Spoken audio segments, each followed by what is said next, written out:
ওপার বাংলা থেকে। পাশাপাশি এখানে অনেকেই কথা বলে গেছেন। আমাদের আব্দুর রহমান স্যারও কথা বলছিলেন। ডক্টর ইলিয়াস হোসেন, নিত্য গোপাল দাস, ইন্ডিয়া। তারপরে যারাই আছেন আমি সবাইকে ধন্যবাদ জানাচ্ছি। ঈদ মোবারক জানাচ্ছি। পাশাপাশি সালাম, মোবারকবাদ। আসসালামু আলাইকুম ওয়া রাহমাতুল্লাহি ওয়া বারাকাতুহু। আজকে টপিকসটা হলো বিশ্বব্যাপী উদ্যোক্তা তৈরি করা, তাই তো? তো যাই জি হোক, স্যার, জি স্যার, জি স্যার। আমাদের আ বিশেষ করে আমরা বুঝি, বাংলাদেশের মানুষ আমরা যারা আছি, আমরা হাড়ে, হাড়ে বুঝি যে আসলে উদ্যোক্তা হওয়া কত জরুরি এবং কি, কি পরিমাণে দরকার। কারণ আমাদের বাংলাদেশে বেকার সমস্যা খুব বেশি। কারণ আয়তনের তুলনায় আমাদের বাংলাদেশের মানুষ অনেক বেশি। পাশাপাশি আমাদের কর্মসংস্থান খুবই কম। জব সেক্টরটা নাই বললেই চলে। তো যার কারণে তারপরেও এটা নিয়ে অনেক প্রতিযোগিতা। তো এই প্রতিযোগিতার আদলে আমরা আমাদের দেশের মানুষ এগুলো খুব ফিল করে যে আসলে উদ্যোক্তা হওয়ার দরকার। এবং আপনারা জানেন আমাদের ডক্টর মোহাম্মদ ইউনূস সবসময় সারা পৃথিবীর মানুষকে বলছে যে জবলেস, অর্থাৎ জবলেস হওয়ার মতো মানসিকতা তৈরি করা। মানে জবটা আসলে আমাদের কোনোভাবেই আমাদের কাম্য থাকা উচিত নয়। এটাই উনি বোঝাইতে চাচ্ছেন। কারণ উনি যে ৩-০ যে ফর্মুলা দিচ্ছেন সেখানে এইগুলোই বেশি করে আছে যে আপনি আ জিরো পভার্টি, তারপরে আ এই যে এইটার মানে যদি আলোচনা করা যায় তাহলে বহু আলোচনা আসবে। তবে আমি একটু মোটামুটি কিছু গুরুত্বপূর্ণ বিষয়গুলো নিয়ে আমি আলোচনা করব। সেটা হচ্ছে যে এই যদি আপনি পৃথিবীকে আপনার দারিদ্র্য মুক্ত করতে চান, তাহলে অবশ্যই আপনি দাসত্ব থেকে বেরিয়ে আসতে হবে। দাসত্ব থেকে বেরিয়ে আসতে হবে বলতে এটা ব্রিটিশরা আ মানে এই সিস্টেম চালু করছিল, জব সিস্টেম আরকি। তো এখন সেই মানে চালু করে আমাদের এই রেখে গেছে। রেখে যাওয়ার পরে আমাদের যেহেতু ব্রিটিশরা শাসন করতো একসময় আমাদের বাংলাদেশ, ভারতবর্ষ। ভারতবর্ষ তো আসলে বলা হয় বাংলাদেশ, পাকিস্তান, এই ইন্ডিয়া, শ্রীলঙ্কা এই সব মিলিয়ে ভারতবর্ষ। তো এখন এই ভারতবর্ষ আ শাসন করতো একসময় ব্রিটিশরা। তো সেই সময় এই দাসত্ব প্রথা চালু করছিল আরকি। এই মানে প্রথাটাই হলো দাসত্ব, মানে প্রসার, দাসপ্রথা।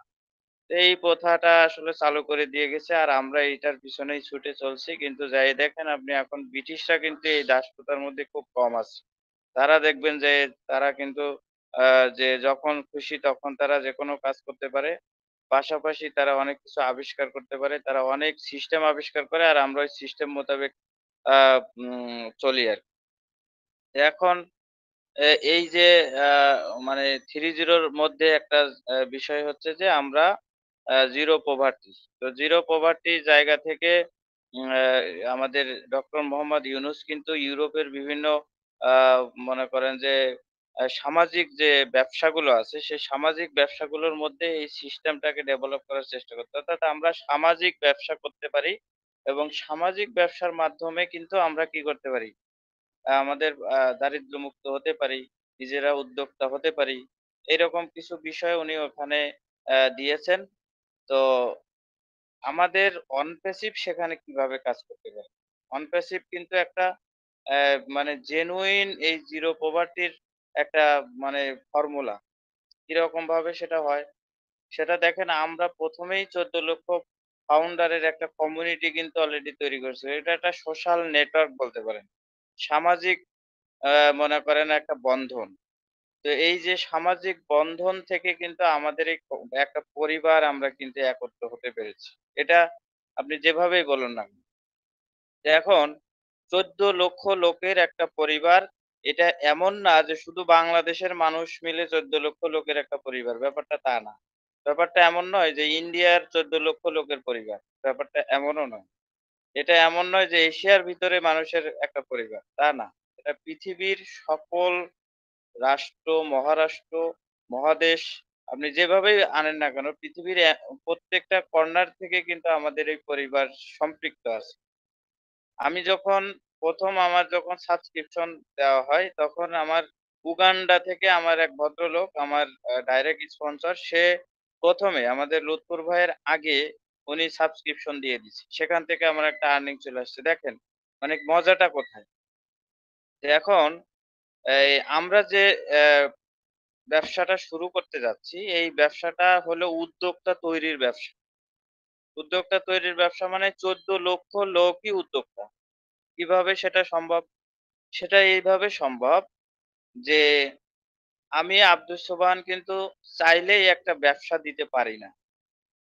কারণ আমার সেই সামর্থ্য নেই। আমার অর্থ কম। আমার ধরেন একটা দোকান বা একটা কোনো ব্যবসা যদি আমি দিতে যাই তার অর্থনৈতিক স্বাবলম্বিতা থাকতে হয় অনেকটা। কারণ আপনি দোকান দিতে গেলে সেখানে যদি একটা শোরুম খুলতে চান, সেখানে আপনাকে অনেক টাকার প্রয়োজন হয়। অনেক প্রোডাক্ট তুলতে হয় দোকানে। তারপরে বেচাকেনা। পরে প্রফিট অনেক ব্যাপার আছে। আপনি যদি আইটি সেক্টরে গিয়ে আপনি একটা সফটওয়্যার বেস কোনো ব্যবসা করতে চান, তাহলেও আপনাকে প্রচুর টাকার দরকার আছে। আপনি ওই সম্পর্কে জানেন না এবং আমরা ওই সম্পর্কে বাজারে কতটুকু সেটা আ বাজার ওরিয়েন্টেড সেগুলোও আমরা জানি না। অনেক ব্যাপার আছে। তো এখন সেগুলো করতে গেলে অর্থেরও যেমন প্রয়োজন, সময়ের প্রয়োজন, আপনাকে সেইরকম বুদ্ধিদীপ্ত হতে হবে। অনেক কিছুর দরকার আছে। ট্যালেন্টসির দরকার আছে। যেমন আমাদের বাংলাদেশে আপনারা জানেন যে এই যে পাঠাও পাঠাও যে সফটওয়্যারটা তৈরি করা হয়েছিল, সেই সময় ওই ছেলেটা খুবই বয়স কম। কিন্তু তার মেধা এবং সে উদ্যোগ নিয়ে কিন্তু এটা করেছিল। দেন সেটা কিন্তু খুব স্বল্প সময়ে সে কিন্তু অনেক ভালো করেছে। তো যাই হোক পরে মনে হয় তাকে মনে হয় মেরে ফেলছে নাকি কিভাবে মারা গেছে এরকম শুনছি আরকি। যাই হোক। আ তো এখন আ আমাদের এই ব্যবসাটা করতে গেলে কিছুই শিখতে হয় না।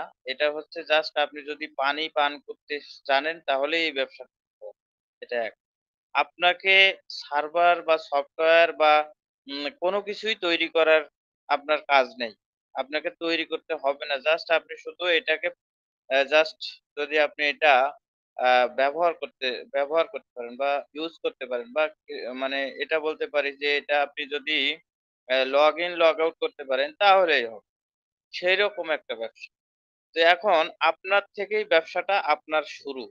সারা পৃথিবী পড়ে রয়েছে আপনার এই ব্যবসাটাকে আপনি জাগিয়ে তোলার জন্য এবং আপনাকে শুধু অ আপনি না, আপনার সাথে আর্টিফিশিয়াল ইন্টেলিজেন্স আপনার হয়ে কাজ করবে। এর চাইতে ভালো আর কি হতে পারে? আর্টিফিশিয়াল ইন্টেলিজেন্স হচ্ছে মডার্ন টেকনোলজির মডার্ন মানে আ উম আ ইকোসিস্টেম সবকিছু মডার্নাইজ করা এবং এটার চাইতে অত্যাধুনিক আর কিছুই নেই। সেরকম একটা জায়গা কিন্তু আমরা আছি এবং আমরা প্রত্যেকেই উদ্যোক্তা। মানে ১৪,০০,০০০ উদ্যোক্তা অলরেডি আমাদের রেডি। তৈরি হয়ে রইছি আমরা। এবার আসেন সারা পৃথিবীর যেই চাইবে সেই অন প্যাসিভ এ এসে উদ্যোক্তা মানে নিজেকে বানিয়ে ফেলতে পারবে। কিরকম? সে যদি আমাদের একটা প্রোডাক্ট পারচেজ করার পরেই কিন্তু সে নিজে উদ্যোক্তা হয়ে গেল। তার শুধু মানসিকতা থাকতে হবে যে আমাদের একটা পণ্য পারচেজ করলো সে। দেন যখনই সে পারচেজটা করবে সে আমাদের ইউজার হবে। ইউজার কাম উদ্যোক্তা। এটা কিন্তু সে হয়ে যাবে। এটা যে ইউজার সেই উদ্যোক্তা আমাদের।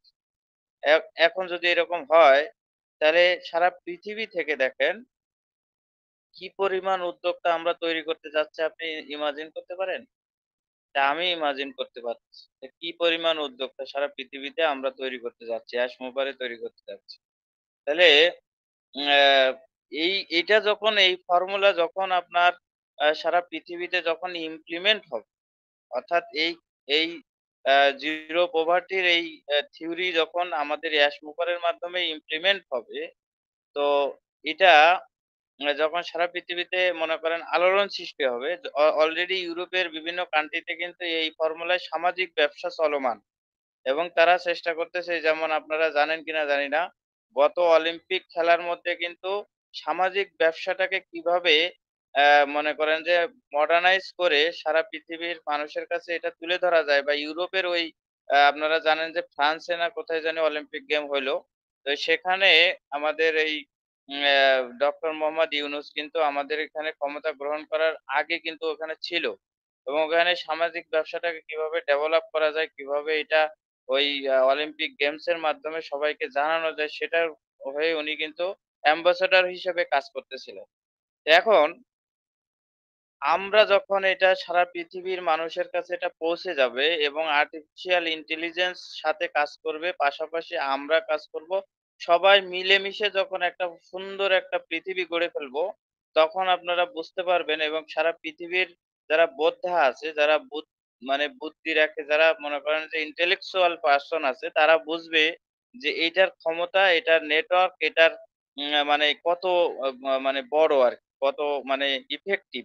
আর এই ইফেক্টিভ জায়গাটা কিন্তু আমরা ধরতে যাচ্ছি এবং আমার মনে হয় যে আমাদের মিস্টার অ্যাশমুখারকে এটার জন্য নোবেল ও মানে দিতে পারে। কোন সময় যদি নোবেলের ইয়া হয়, আ মনে করেন এটার উপরে, তাহলে দেখবেন যে যেহেতু এটার অর্থনীতির আ ইয়াতে পড়ে, অর্থনীতির থিওরিতে পড়ে। তো অর্থনীতির ডেভেলপমেন্ট এর থিওরিতে পড়ে। সেক্ষেত্রে এটা বিভিন্ন কায়দা কানুন মানে বিভিন্ন সেক্টর থেকে শান্তিতে, তারপরে অর্থনীতিতে, তারপর বিভিন্ন ইয়াতে কিন্তু উনি নোবেল পেতে পারেন আমার মনে হয়। অ্যাশমোভারে এই জায়গাটায় অলরেডি চলে আসবে। আমার কাছে এটা মনে হচ্ছে এই গুরুত্ব আমার কাছে এখন মনে হচ্ছে। কারণ এটা আজকের টপিকস এর সাথে মিলে গেল বলে আমি কিন্তু এই কথাগুলো আজকের আমার মনের কথাগুলো বলে ফেললাম। কারণ এটা আ মানে কথা তখনই আসে যখন আপনার কথা ধরিয়ে দেওয়া হয়। আমি যদি রুহুল কুদ্দুস রিফাত ভাইরে বলি যে, "ভাই এইটার উপরে আপনি কিছু কথা বলেন।" তখন কিন্তু উনি কথাটা বলতে পারবেন। আদারওয়াইজ বলতে পারবেন না। তো এরকম। তো কথা বললেই তো হবে না। মোটামুটি কথার কিছু টপিকস ধরে কথা বললে সেখানে অনেক কথা বলা যায় এবং তখন আমরা গুরুত্বটা বুঝতে পারি। তো আমি মনে করি যে আজকের টপিকসটা খুবই ইফেক্টিভ এবং আমরা এই জায়গাটায় পৌঁছাতে চলেছি। যে জায়গাটা আমরা এতদিন আমরা সবাই মিলে বোঝানোর চেষ্টা করছি বা বোঝার চেষ্টা করছি, সেই জায়গাটা হলো এইটা যে আমরা জিরো পভার্টির জায়গায় কিন্তু যাচ্ছি এবং পৃথিবীর সামাজিক ব্যবসা যে একটা অত্যাধুনিক ব্যবসা, সেই জায়গায়ও আমরা যাচ্ছি। পাশাপাশি আমরা উদ্যোক্তা তৈরি হচ্ছি। এবং আমরা নিজেরাও উদ্যোক্তা, পাশাপাশি উদ্যোক্তা তৈরির কারখানা। এটা হচ্ছে সেইটা এবং সেই প্ল্যাটফর্ম। সো দ্যাট আমরা ডোন্ট ওয়ারি এবং কোন ধরনের হেজিটেট না করে বিশ্বাসের সাথে আমরা অন পেসিভ সাথে লেগে থাকি এবং আল্লাহর কাছে আমরা সবসময় দোয়া করি যেন আমরা দ্রুত গতিতে আমাদের কোম্পানিটিকে আমরা আমাদের কাছে পেয়ে যাই এবং আমরা সেই আমাদের যে আ আ আমাদের যে কাঙ্ক্ষিত যে জায়গা আমরা সেই জায়গায় পৌঁছাতে আ যাই এবং আমরা জানি পৌঁছে যাই।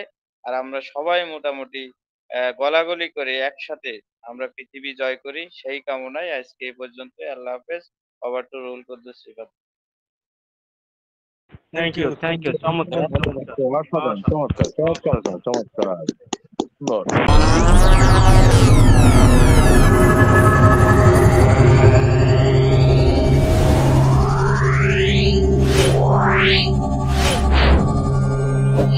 Wow.